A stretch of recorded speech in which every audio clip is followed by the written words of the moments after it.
All right, welcome back to the 2-minute warning.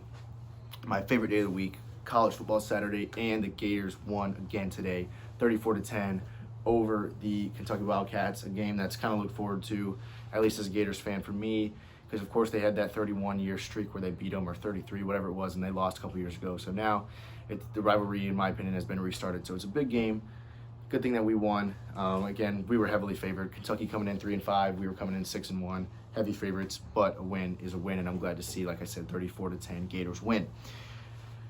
Good things we saw from the Gators today. Our defense finally stepped up. Now, if you watched from the beginning of the game like I did, you were not happy with how the Gators defense came out. Kentucky came out running the ball. Of course, Kentucky had some disadvantages in COVID form because they were missing a couple of their starters, including their starting running back.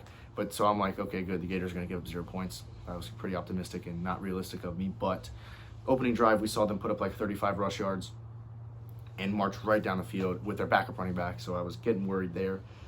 Then they got to like first and goal, maybe first and goal from the 20. I guess that would be inside the red zone. No, that doesn't make any sense. Sorry. 1st and 10 from the 20. They got to.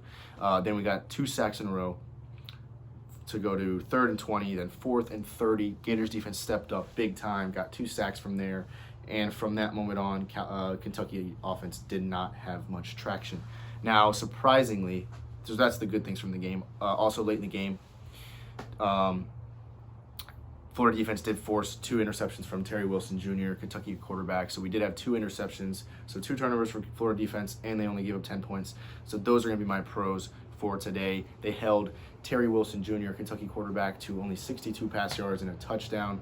You don't lose games when your defense allows the other team to only put up those stats. Now, what I did not like from the Gators today was the first time I've seen this all year, our offense did not look overpowering. Yes, of course, we more than tripled their points, like I said, by a score of 34-10. But Kyle Trask, 256 pass yards, 255. 3 touchdowns. Sounds very solid, and matter of fact, it is a solid performance, but not a performance we wanted to see today. Just like Vanderbilt last week, Kyle Trask could have put up 5 touchdowns. Same thing this week. Didn't see it.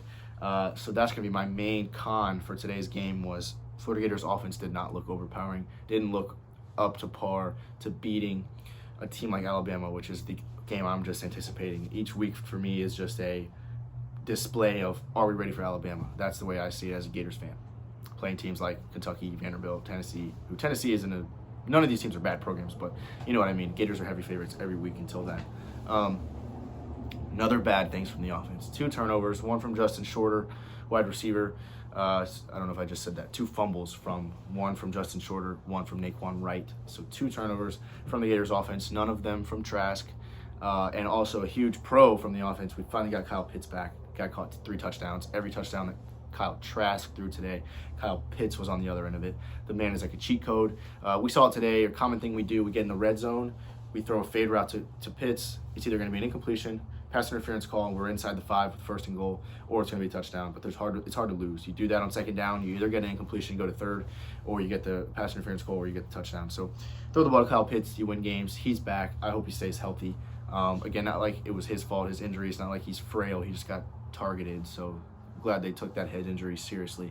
But so pros from the offense today: Kyle Trask, no turnovers. Kyle Pitts is back. Cons from the offense: low production, in my opinion, from Kyle Trask, and 2 turnovers one from wide receiver and 1 from running back Naquan Wright.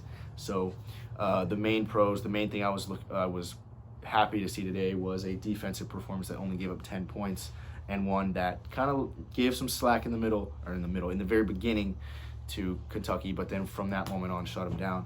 Again, our offense, if you watch the game, we were trailing 10-7 almost into the halftime. Then a well-designed special teams play that led to a Kadarius Toney punt return special teams touchdown, gave us the lead 14-7.5, or 14-10, and then we took it from there. So slow offensive production, special teams touchdown at the end of the half, got us the lead, got us momentum, we took it from there. So again, a little recap of that. Florida win 34-10. Offense looked pretty flat, but still was able to triple Kentucky's points, and that was because our defense finally stepped up. Go Gators. Glad to see a win, and 2-minute warning. Thanks for watching, guys.